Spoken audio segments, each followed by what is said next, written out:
සුබ මධ්‍යහනයක් වේවා සහෝදර සහෝදරීනි. රටවිරු ඔබටයි.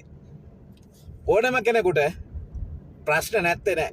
හැම කෙනෙකුටම ප්‍රශ්න තියෙනවා. නමුත් අපේ රටවිරු ජීවිතයේදී රටවිරුවෙක් කියන්නේ ශ්‍රී ලංකාවට පොඩිම හරි අභිමානයක් ගෙනත් දෙන කර්තව්‍ය. ඒක නිසා තමන්ගේ ප්‍රශ්න වලට රට එනවා වෙන්න පුළුවන්. නමුත් සිංහෙක් වගේ, සිංහ දේනුවක් වගේ, සිංහ කාන්තාවක් වගේ සිංහල පුරවැසියෙක් විදියට අනුන්ගේ මඩ හොයන්න නැතුව තමන්ගේ දේ පුළුවන් තරම් කරන්න. තමන්ට පුළුවන් විදියෙන් තමන්ගේ දේ කරගන්න. කාටවත් මඩ ගහන්න එපා. කවුරු මඩ ගැහුවත් කවුරු මොනවා කිව්වත් තමන්ගේ ගමන යන්න.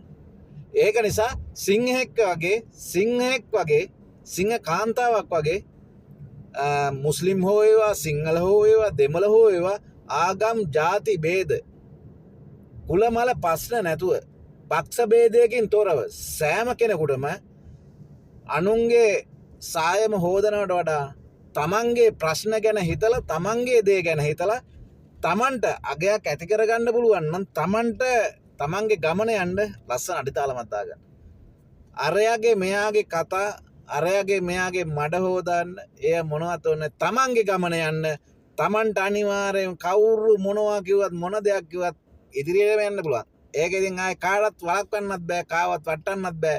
මොන දේ කිව්වත් මොන දේ කරත් තමන්ගේ ගමන අතාරින්න එපා. සිංහෙක් වගේ වැඩ කරන්න, සිංහ දේනුවක් වගේ වැඩ කරන්න. ඒකයි සිංහලයාගේ සිංහල ගැම්ම. එහෙනම් ජය වේවා.